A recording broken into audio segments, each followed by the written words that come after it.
welcome to the Capital Podcast, where we talk about building, finance, development, and investing. We've got a guest here today. I get a lot of inquiries from people wanting to build, construct, whether it's multi-unit developments or whether it's just building their first home type of thing or investing.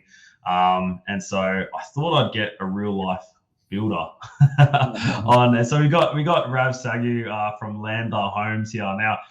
If you don't mind, Rav, I might just do a quick intro. I've got a bit of an intro for you.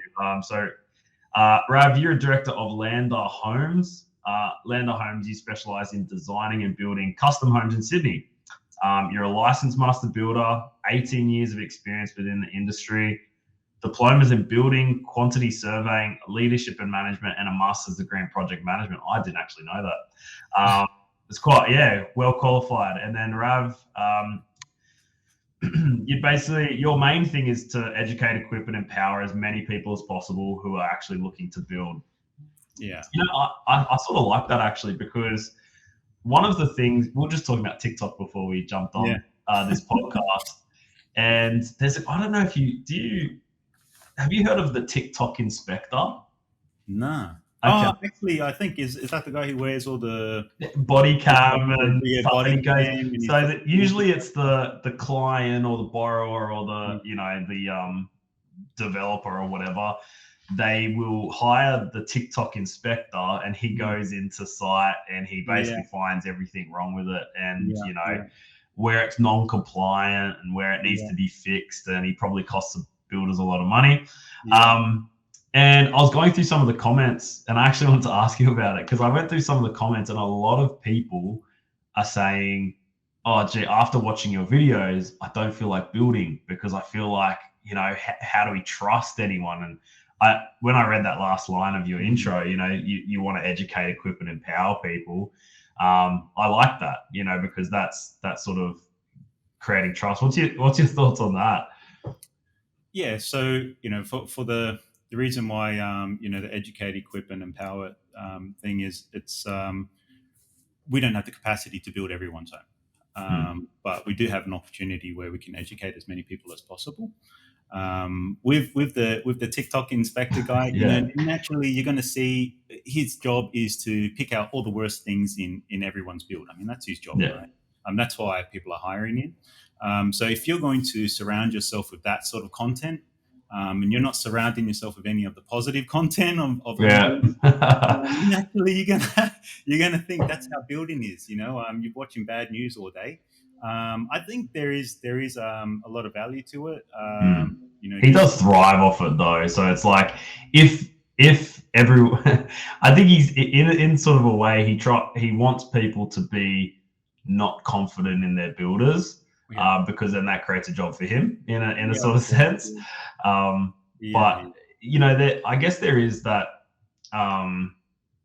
when people buy or build new homes, there's always a little bit of worry where they sort of hand over the keys to the builder, and it's similar to when I take my car to the mechanic and they go, the cap is leaking here and there, and I'm just like, I don't know what you're talking about, but here's a bunch of money to fix it, and you sort of have to rely on that. And it's the same sort of thing with builders. So how do you sort of bridge that gap as a builder to make sure your clients are comfortable?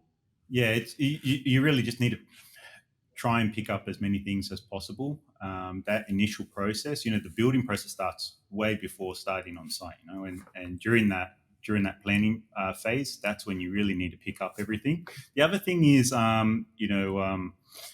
say for example, an engineer. Maybe I'll ask you the question, Keaton. Do you think it's possible to under-engineer a home? Yeah, of course. And then if do you think it's possible to over-engineer a home? Yeah, I'd say so. Yeah. Yeah. So and who do you think pays for all the over-engineering? It's not the builder or the engineer, it's the client who's paying for all of those additional costs. And so the builder has to also be mindful of those sort of things. Is the house being over-engineered? We've got heaps of examples, but one might be we had a job where the engineers specified 3.3 deep piers. And I thought that was a bit odd. Soil classification, everything was fine. Now, So for your layman terms for people like me, what's that mean? oh, sorry. So the soil is good. Okay. Yeah. Okay. The soil is good. Yeah. There's not Yeah. much. Cool. It's not going to shrink or expand too much. That's Okay. usually the biggest concern. Okay. Sinking, that sort of thing. So yeah. So part of it was they were concerned about some neighboring trees that would undermine the house, and that's why Hmm. they wanted these super deep piers. So I did some research. Took some time out to work out, will these trees actually undermine the house? Hmm. What sort of root system do they have? Turns out not really. So I submitted my findings to the engineers, and they reduced those piers to 1.7 meters throughout the home. Now that client saved somewhere around $7,000 just on Okay. that one thing, right? Just on us looking. Awesome. But what people may not realize is that actually doesn't benefit the builder, Mm. because the builder's margin is based on the revenue, or Yeah. the contract value, right? Yeah. So if we're reducing the contract value, we're also reducing how much money we make as a Mm. business. But for me, I mean, I think it's the right thing to do. It's the ethical thing to do, uh, Mm. and we should invest some time in that. Like saving $7,000 probably took us um, you know, 2 to 3 hours to Mm. communicate and do all of that stuff. But saving the client that much money. Yeah. But yeah, naturally, all the engineers are going to be more inclined to over-engineer than under-engineer because Yeah. they're They want responsible. to. Yeah. That's what that's what their job is, I guess, to make sure Yeah, everything's. It's interesting. I like how you. I think there's a bit of a disconnect when people get a builder, because in their head, they're spending. I don't know. They're spending $600,000 to build a home. Let's say, yeah, and it's a lot of money for a lot of people. Six yeah, hundred thousand dollars to build a yeah, home. They don't know the builder's margins, and yeah, and I think sometimes there's a disconnect between them and the builder, and they forget that they're dealing with a business that's there to yeah, create income for the contractors, for the builder, for the owners. You know what I mean? And all we see as someone wanting to build their home is, hey, I'm spending a lot of money. You know that surely that needs to surely everything needs to be over engineered, like you said, and perfect and pristine and great. And not to say that the quality is not high, but maybe the materials they expect to be particularly great. yeah, And I think uh, like what I'm trying to get at is I know of a few scenarios very close to me actually where people have gone to builders who are the bottom of the barrel pricing, cheap pricing, and they've had really bad experiences. mm, And just like any other business, you go to somewhere where it's really cheap, the service is based on the price, or you go to somewhere where it's cheap and the product is not of a high quality. If I get something mm, from wish.com, I'm not gonna get the same quality as if I go to JB Hi-Fi and get something. So yeah, and pay probably 3 times the price. Now yeah, I'm not advocating for paying more for the builder, yeah, but I think it's important for people who are building to know that they are working with a business who has overheads, and building is not cheap for the builder. It's not cheap for the customer, and they need to keep that in mind, I guess, when they're thinking about who to use for a builder. yeah, How do they navigate that? Then how do they navigate? Because obviously, on the other end of that, you don't want to go in and go, okay, I listened to what Keaton just said, then so I'm going to pay $5 million to build my home. You know what I mean? Like, yeah. how do you determine the difference between cheap and cheap builder that might not be the best quality, or a super expensive builder that you probably don't have to pay that much for? Yeah, so there's definitely like a builder for each niche, Mm-hmm. for each type of build. But in saying that, just because a client isn't paying that much, there's this misconception of there's this belief within the industry that if somebody doesn't pay you much, that means you can use a cheaper bricklayer or something, Mm-hmm. or you Yeah. can use a cheaper waterproofer or a cheaper tiler. And the truth is that's not the case, because a defect is a defect, whether it's on somebody that hasn't paid much or somebody that has paid the what would probably consider the correct price. I think people would usually know if they're getting a real deal. Yeah, fair enough. They would know who they're dealing with. If they have concerns, the build process, can take up to 2 years. It could take more, from the initial time you speak to somebody until you actually get the keys. Your defects are all being rectified. All the painting's all fixed up. It's a fairly long process. And if you have any doubts in your mind like that, I understand some people are in a bit of a pinch, when it comes to how much they can actually spend. But you have to also consider the risk that you're taking.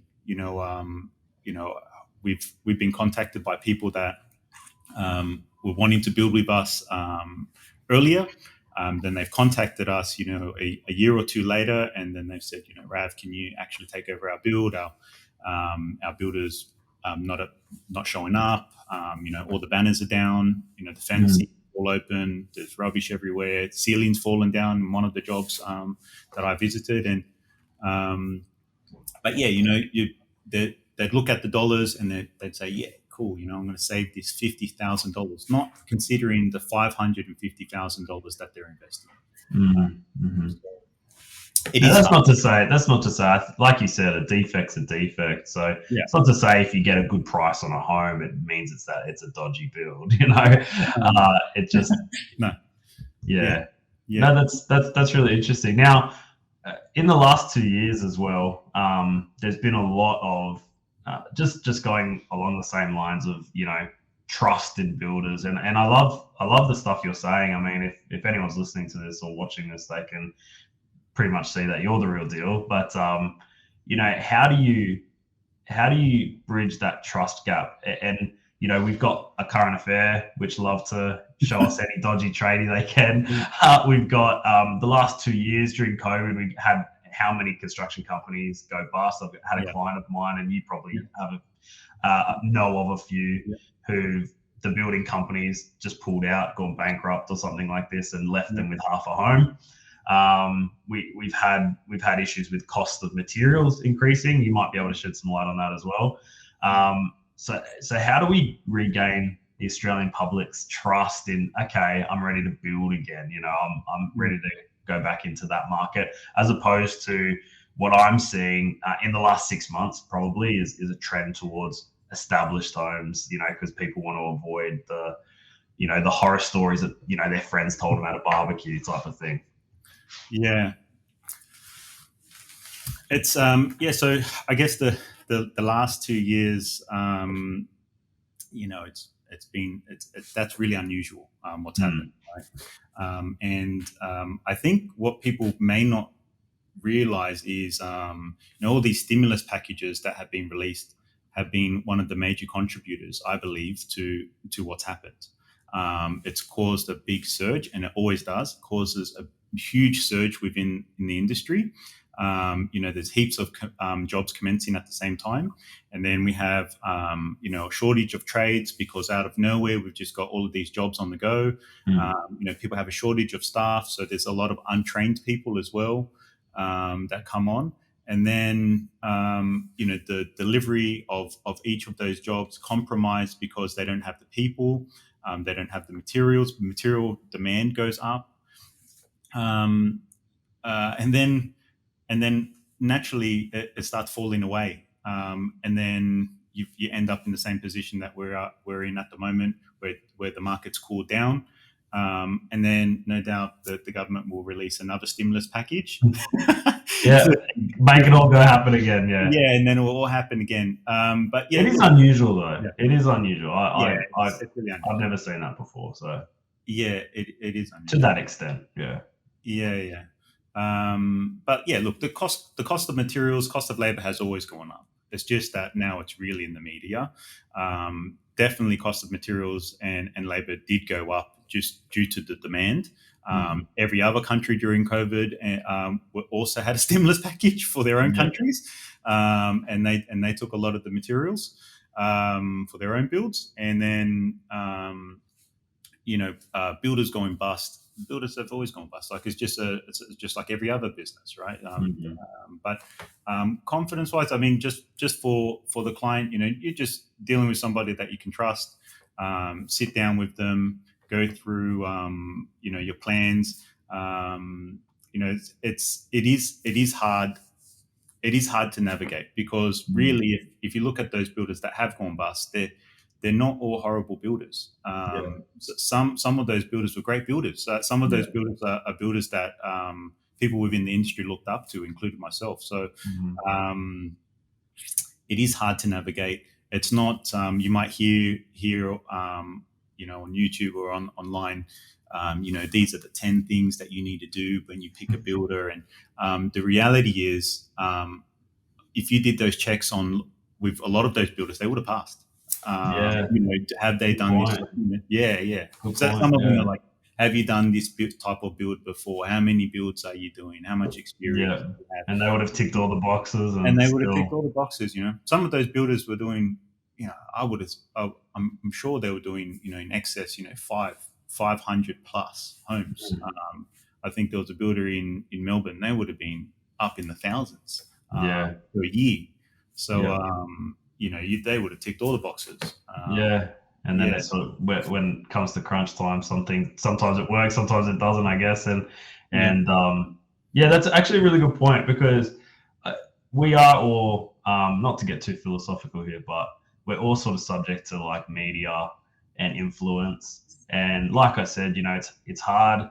I'm not a builder, because working in finance, although I work in a lot of construction things, I'm not a builder. I'm not in that industry. And I do hear a lot of secondhand stuff, but most of the stuff I hear is from my clients, from the news, from things like that, from things that I read. And they love a dodgy tradie story. I mentioned that, like with the current affair, they love a dodgy tradie story. They love a dodgy builder story. And the problem is that you see these businesses go bankrupt, or they go bust, or something like that. And there's a whole bunch of customers who are left high and dry from that.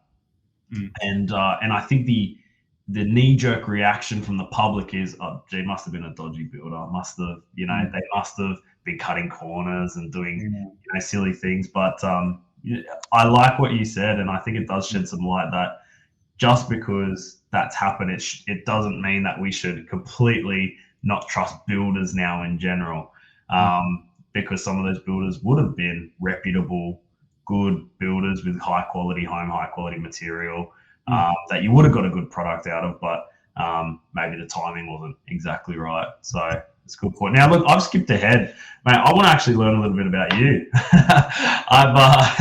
I've skipped ahead. I got straight into maybe the drama of the industry, so apologies for that. But I do want to learn about Rav Saggu. And am I saying that right? Saggu? Yeah. Awesome. Yeah. Now, tell me. So you've got a pretty good.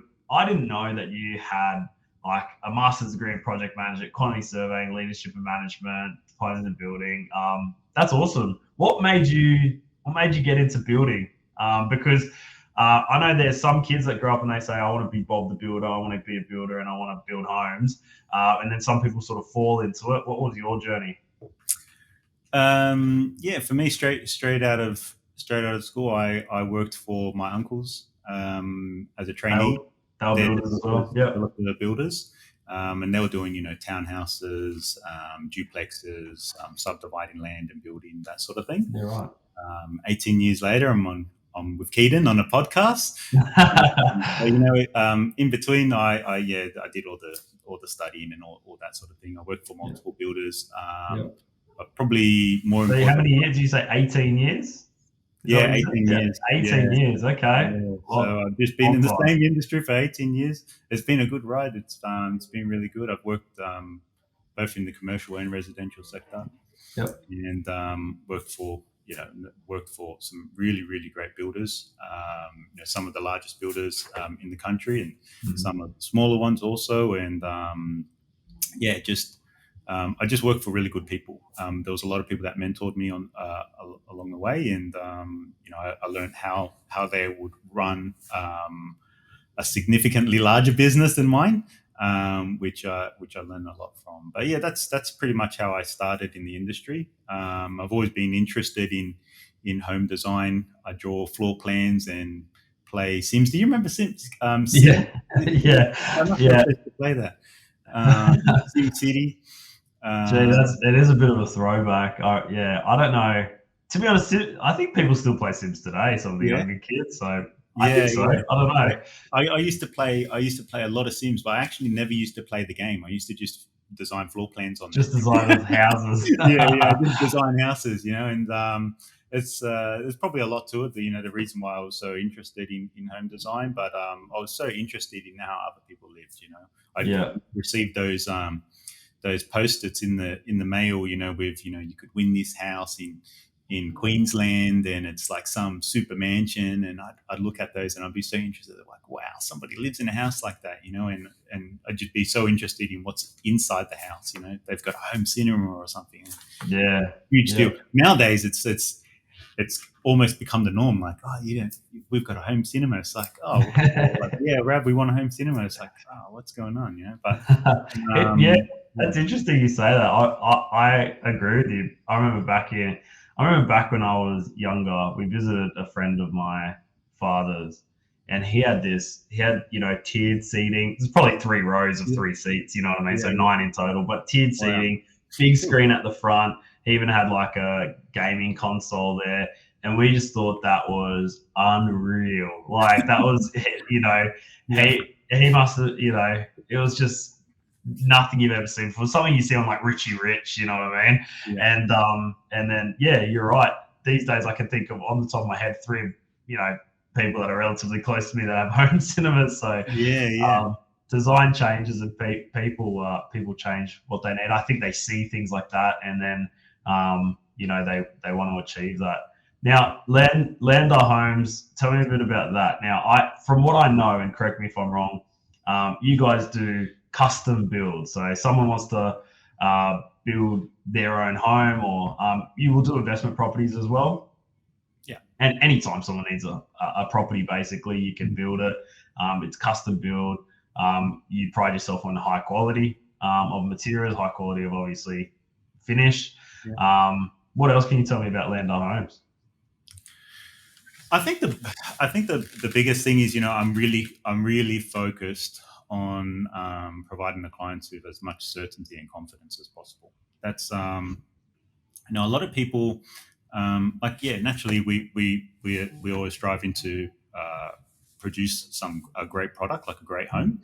But it's more than that. Like, say for example, if somebody has a home, they've got great brickwork, perfect brickwork. They've got perfect wall linings, perfect paint, perfect floor coverings. But the overall experience to get there has been horrible. Mm-hmm. They're constantly stressed. They're arguing with their builder, and they're getting requests for additional costs or additional charges. That's not going to be a great build.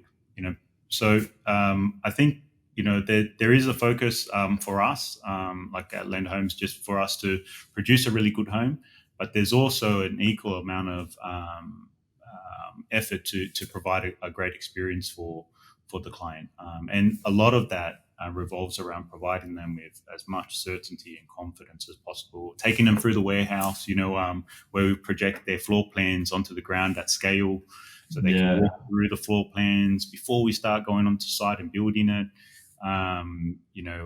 Whether that's I love that. By the way, yeah, I love that. And uh, just to add to that, so you showed me. I went into your office and you showed me how that works. I haven't actually been to the warehouse yeah, itself, but you basically project the floor plan of the house in actual scale.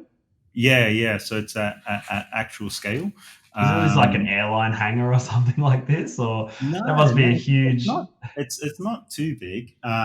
It's enough to fit, like a standard sort of house. Some Yep. some clients, they need to have like this portion of the house, and then we need to shuffle everything over and to another section of the home, or we'll do ground floor, first floor, that sort of thing. Yep. Um, but yeah, no, it's not a huge setup.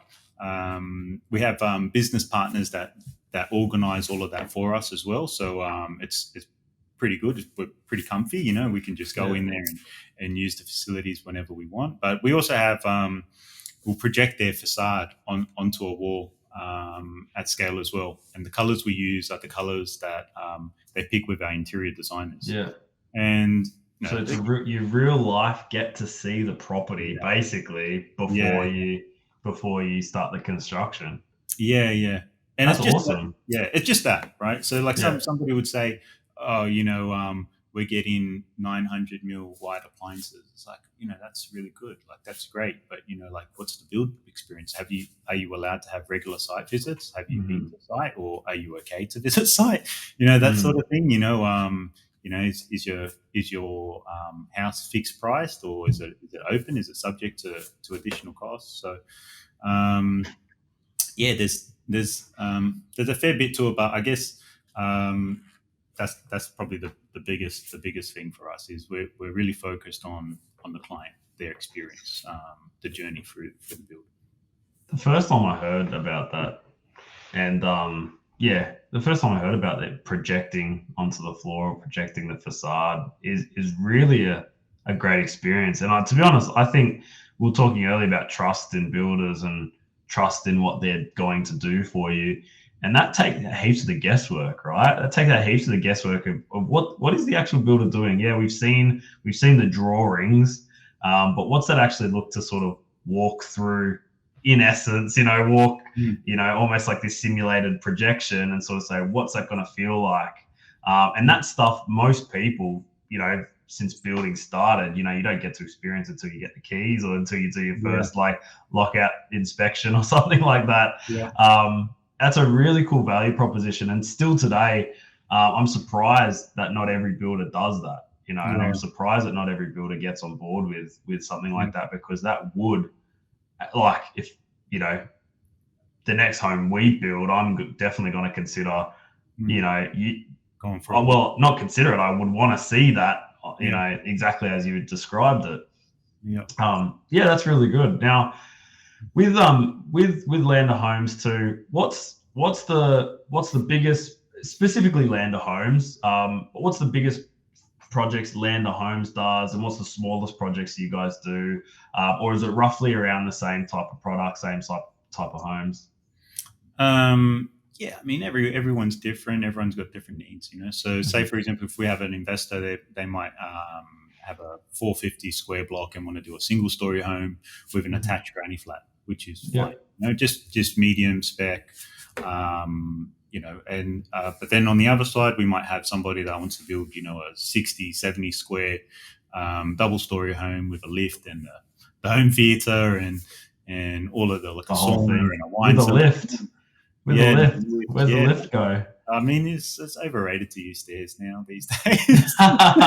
Wow, people getting lifts in their houses. Yeah. I mean, their ceiling heights are really high, and they're usually multiple steps as well. So people are getting lifts. I don't know if I don't know what's happening, but it seems like. Can I ask you the maintenance on that? Like, if you're getting a lift, surely there needs to be some sort of upkeep. You can't. It's not sort of a set and forget thing, right? So is there cost involved in maintaining a lift in a house? Yeah, there is. They've got like a subscription based sort of thing. Gotcha. Okay. Yeah. Lift companies, and it's subject to like what kind of lift you. There's two main types of lifts: electric and a hydraulic lift. Most of the people are going with an electric lift just because of how much space it takes, and the sound, and there's a few different other things, but it does. I mean, it costs money, but I guess the people that are installing the lift, they don't worry about that. Fair enough. And what if you get stuck in the lift? I don't know. All these questions are coming to my mind. Like, how practical is a lift actually? I mean, I'm trying to lose weight, so going up and down stairs is important for me. So if a lift, that's not going to be a healthy result. Yeah. So like there's safety things in there, like the lift might not move if the doors are not closed, or the lift will just return back down to ground floor safely if there's some issue. So Yeah, fair enough. I haven't had anyone call yet or something, or like that they're stuck in their lift or anything. But yeah, That's a good thing. yeah. Now, because you do custom homes, I've already heard a few sort of unique things, being sort of the movie theater, which, as we chatted, is more and more common. We've got a lift, which the first time I've heard. You may have mentioned that in one of our other meetings, but it's just so crazy to hear that people are Mm. getting lifts in their houses. What have you ever had a really strange request for a custom home, or is it all is probably a lift the extent of that? Yeah, not really. I think there will be a trend, or it's already probably exists now. People want to look after them. Health wise. People want to have gyms Mm. in their home, or people saunas. Saunas is like Yeah, natural yeah, saunas, not the infrared as well, but no, but usually natural saunas. Um, but yeah, I think with all the Wim Hof stuff online and stuff, with the yeah. cold baths, The ice cold plunges. yeah, cold plunges. I think uh, that there will be a trend to move towards those sort of things. Yeah, right. For Okay. good. Some people have LED beds in their homes, and these the float tank and Hmm. it's which is all That's cool. so. It's pretty cool to have that all in your home. Now, Um, how does a property that's super specific, like it's got a lift and it's got a, I yeah. don't know, cold plunge pool there as well, Mm, or a sauna, or mm, so, how does that how does that affect its like resale potential? Because quite often when it's an investor or an occupier looking to buy a home, they have their own custom ideas of sort of what makes a home good for them. If it's an investor, usually they just want, as long as there's 3 bedrooms in there, they want very little maintenance. Is there any concern that you've experienced from anyone about the resale value of these hyper custom homes? yeah, I haven't come across anyone that's even sold their homes. Not even sold. They're So usually owner occupiers, like those sorts of homes. They're owner. yeah, yeah. I have had a home that has gone for sale, and there was a sauna in there, and some people just don't like saunas. I love Yeah. that, by the way. Yeah, yeah, but Yeah, chuck me a yeah. sauna in my house, I'll take it. Yeah, yeah. So, but they didn't like saunas, and they just wanted to convert it into like a storeroom, which was to me, when I heard that, I was just like, how much money and how much effort went into Yeah, creating yeah, this sauna, and yeah, everyone's different. Some people are just not interested in yeah. things. So, um, yeah, look, most of them are owner occupiers, and They're planning on staying there for yeah, and the a people long time. that are coming in, they're probably also kind of looking at those kind of unique features. Yeah, Maybe sets them apart. yeah, Yeah. yeah. No, fair enough. Now, I want to get your advice, and I'm gonna switch it to a little bit more.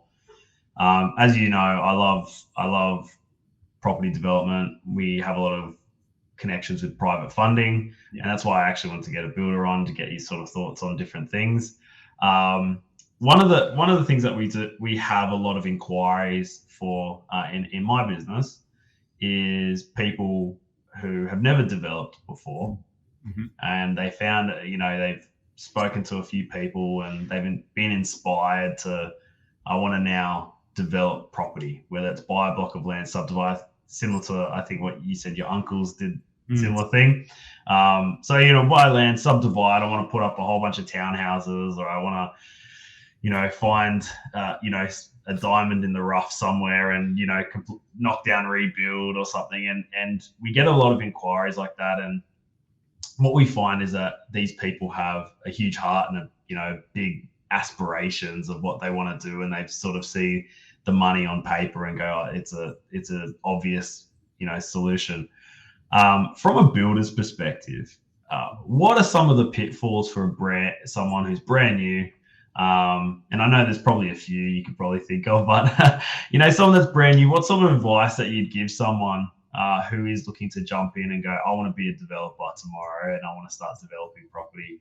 what are some of the maybe tips or advice or pitfalls that some of these guys face or will face? When it comes to finance, yeah, it's probably, a lot of people are looking, they'll do a feasibility, do their DDs, their due diligence, and they're looking at the bottom line, they're looking at the green numbers at the bottom. Yeah, yeah, yeah. Being a builder, a lot of it does revolve around cash flow.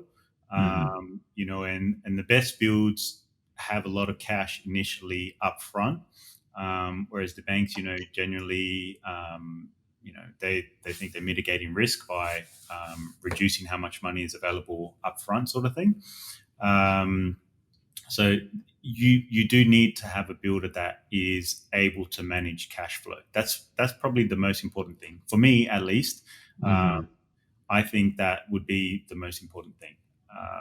It doesn't matter how many builds you have. You could have 30 builds. If you have poor cash flow, if you're ordering things ahead of time and you haven't worked out if you have that money coming in, you can go bust. The whole project can stop. You might not reach that next payment. So that's probably one of the most important things, I think. The other one is, building's subject to so many things, subject to multiple stakeholders, subject to the weather, and they're probably the two big key ones. But yeah, it's not going to. In most cases, it's not going to go to plan.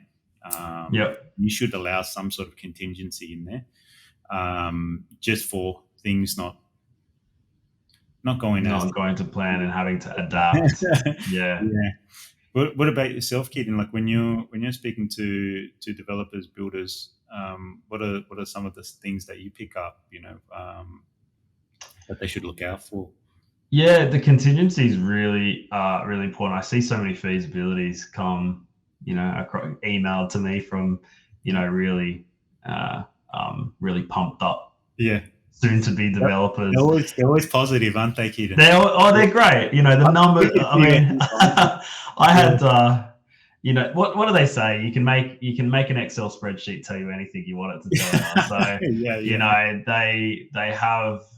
they put all their things in there, and like a lot of the costs. The biggest thing is that it's not that they haven't considered costs. I've never had someone who really hasn't considered costs involved. What they do is that they massively undermine what the reality is of those costs. And so we see, the property sale. So like, let's say they're doing a bunch of 8 townhouses, and they'll go, okay, the property sale is always at the higher end. So it's always at this really, and this is the first time it comes through. It's at the higher end, but then all the costs are on the lower end. And so the profit margin's huge. And look, we work with people. So when they send us those feasibilities, it's not, oh, sorry, too bad, so sad. We work with people with it to try and get it to a spot. And we work with. Now, you said are you a quantity surveyor? Yeah, I have. You've got the manager at one stage. Yeah, so we running in figures. Yeah.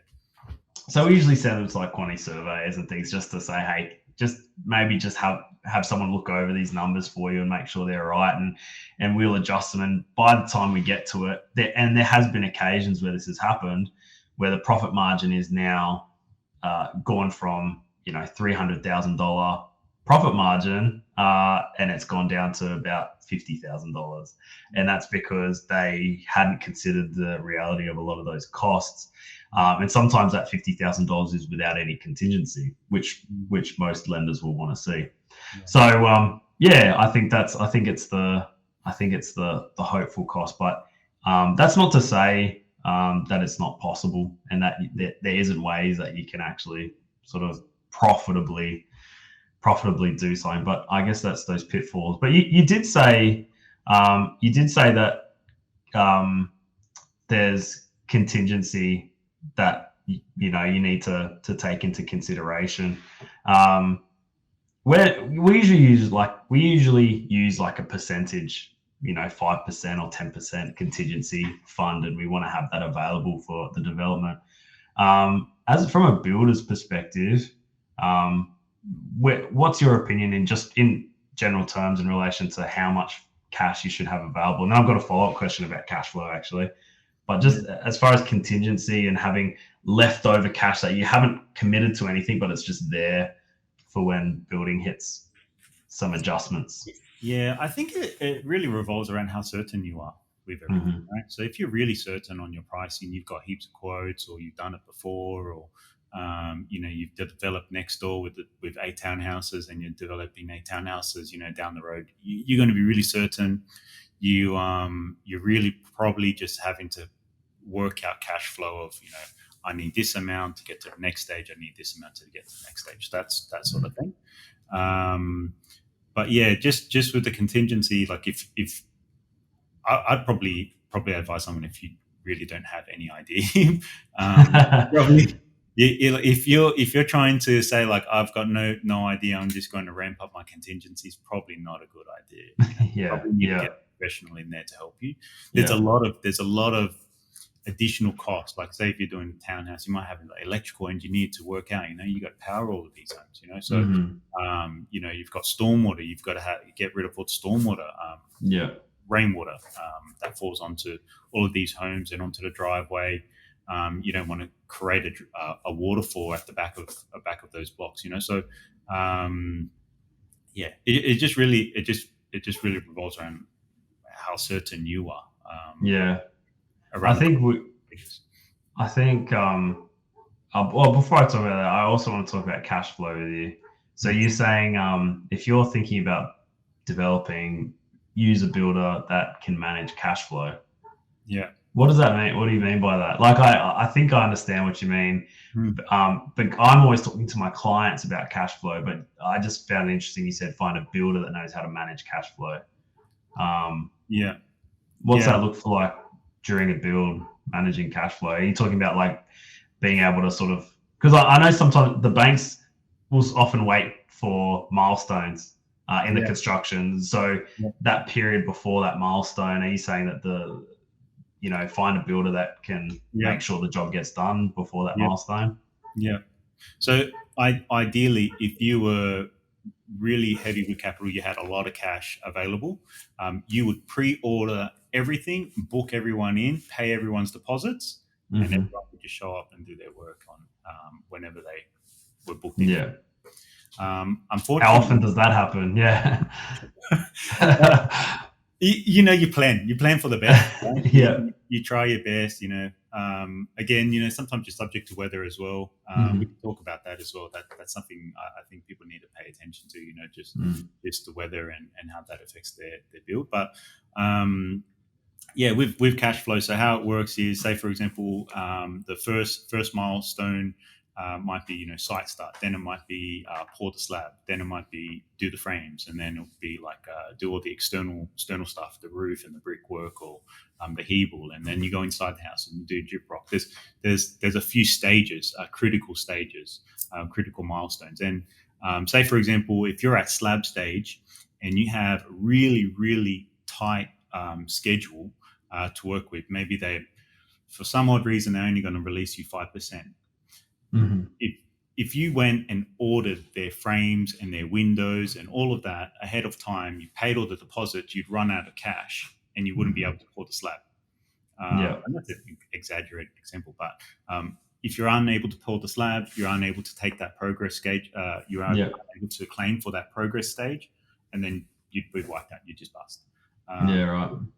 So the builders do need to be mindful of, look, this project has this sort of schedule, and you need to work to that schedule. And that's why we'd encourage people, I know you'd help them with finance and mortgages and all that sort of thing, Keaton, but that's why we'd encourage them, look, don't try and reduce this schedule down to nothing at the beginning, because all you're going to do is increase the amount of time it takes to build this house, because we're not going to be able to order anything.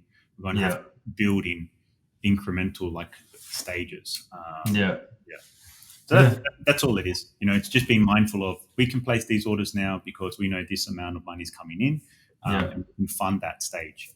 Yeah, Yeah. I think that's another thing too, is that it's actually quite common. Even in the last year, we probably had 3 or 4 customers come to us wanting to build.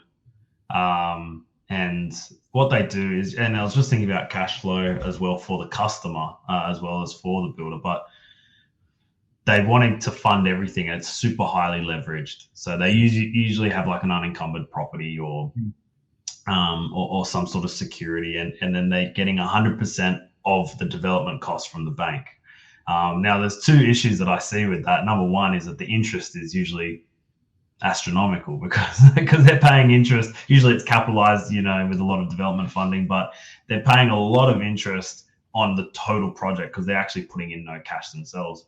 But that's, if the numbers work out, then that's great, because if they're still making a profit after all the interest, all power to them. But where we're seeing an issue, and where we have seen issues, is with cash flow from the customers who aren't putting in cash, because the lender is going to say, no, we're not going to give you money until we see stuff done. We're not going to give you money until we can definitely see some building happening. And a lot of them are coming to me saying, like, Keaton, I've been approved for this much, but why can't I get those funds now? And we sometimes have to do a secondary loan for them to sort of cash out from another property to just give them cash flow. And then at the end, it all comes out in the wash at the end, but it's very difficult in those sort of progress stages, for them to have those funds prepared to pay the builder, for the work they do, or pay deposits, or costs with DA or other things like that. So a lot of costs associated with developing that people need to know. And you nailed it on the head. It's not something you do by yourself. There's a lot of people that needs to be involved in development. Sure, it can be just you and the builder and the bank when it comes to building your own home. But when you're subdividing land, building multiple properties, there's you need everyone involved in that, and you need a lot of professional opinions. And sorry to take up so much time talking, but I also have another client who's very seasoned developer, big developments. I won't go into detail, but they're very, very big developments, and he's got years of experience. He used to be a builder as well, and he's sort of now doing developing. And even with all of his experience, he will still make sure his accountant's on board with the project, quantity surveyors on, town planners on board. He'll make sure the builders, all the contractors, he'll make sure that he gets multiple, consultation with other developers as well, to have them look over it. So there's a lot of people to be successful in developing property. There's a lot of people that has to be involved. But number one, you need a good builder. I think that's the number one thing. Get a good builder on board. I think it's a good everything, right? Hey, Keaton, having I'd regularly call yourself. I'd reach out to you for advice, and that's what you need. You need specialists all around you, a specialist accountant, to help you as well. And you can't do it by yourself. You need mentors. Yeah, that's right. And like you said, even specialists. So you don't just go to your tax agent. You need someone who can work it. You don't just go to any sort of town planner, someone who's got experience in developing. Now you said you've worked on in the past. I don't know if Lander Homes does it, but you've worked in the past in any multi-unit developments. Yeah, not ourselves, no.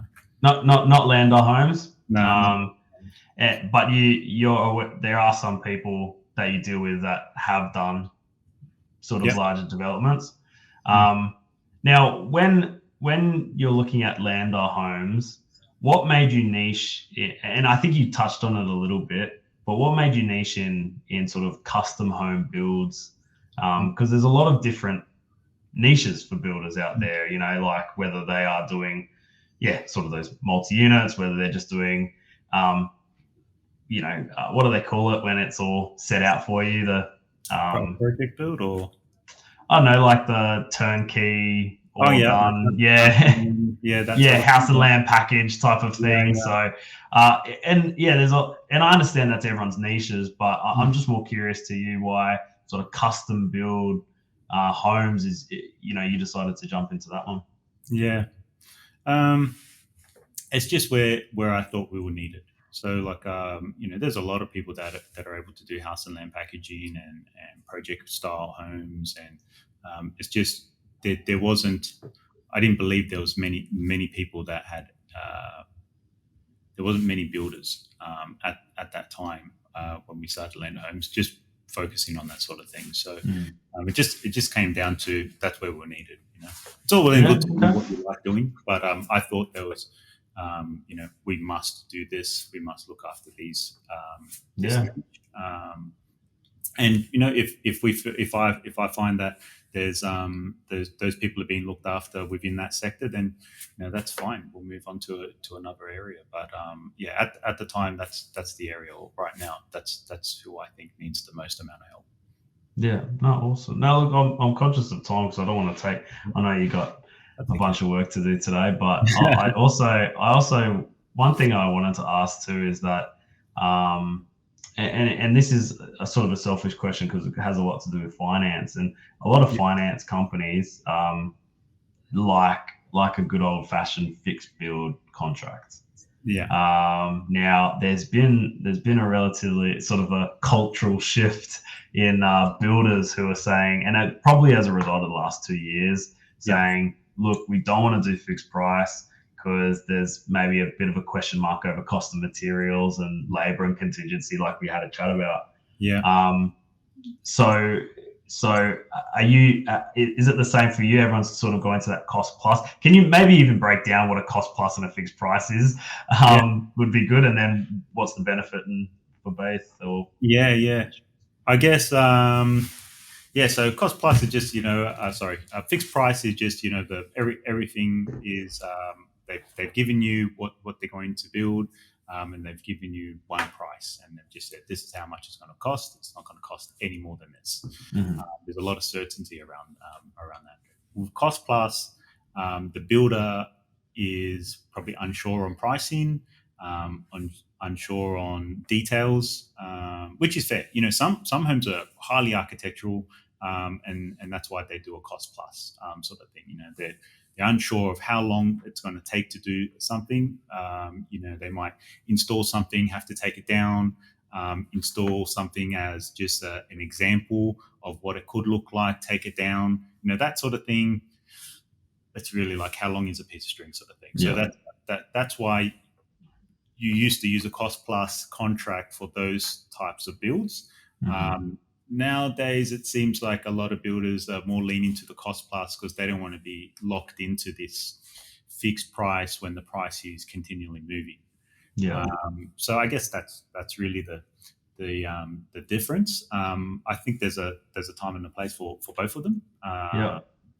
But so what sort of I want to use the word protections, but I think you know what I mean. What sort of protections are in place then for a customer who's saying, this build is going to be $700,000, and but it's a cost plus, and it's going to end up being 1.2 million. That's obviously an exaggerated scenario, but how do you help a customer understand? Okay, it is cost plus, but realistically, how much is it going to be over that cost? That's the risk. The risk. We provide fixed price packages, right? And it's a certain type of build as well, right? If you go extreme high architectural sort of home, probably not going to have a fixed price. You're probably going to have cost plus.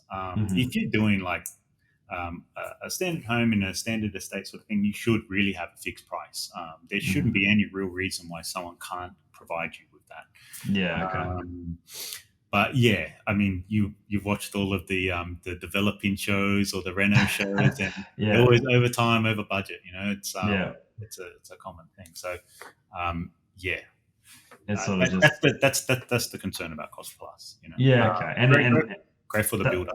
That's obviously where the lender struggles as well, is because they're thinking, well, if I'm going to lend money to somebody, and especially if they don't have upfront cash to sort of cover any additional costs, then some lenders have sort of abandoned that whole cost plus model and said, no, we won't lend anything to fixed plus. Now, in saying that, there's still a bunch of lenders that will still do the cost plus, and you can still build your home that way, or develop with a cost plus, or just completely per cost contract.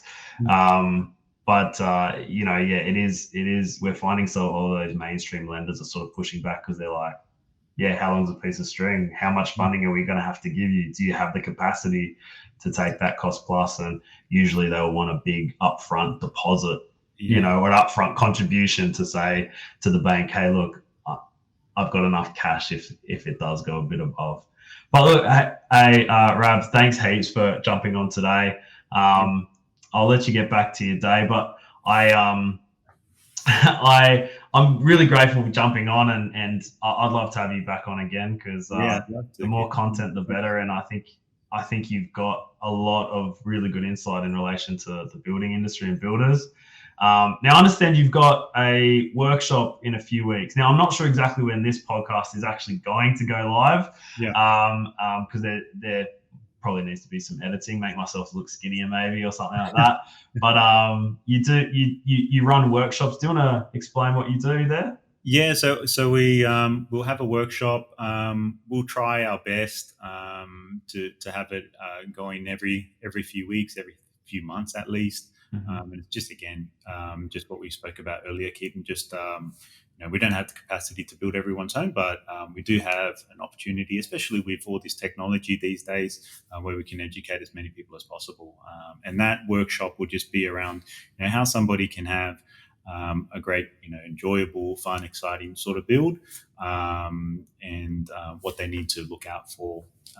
There's six key areas, and there's a lot to share. But that's the general idea. Yeah. And look, whether you're developing, building your first home, building an investment property, any type of construction project, I love that Lander Homes and yourself, Rav, focus on education, feeling confident, feeling comfortable. And we started the podcast talking about all the, the doom and gloom that people are feeling about the building industry, and we need more builders like you. So look, if anyone wants to book a call with you, they can jump on, is it lander.com.au, so landhar.com.au, and you can book a call directly with you. Is that right?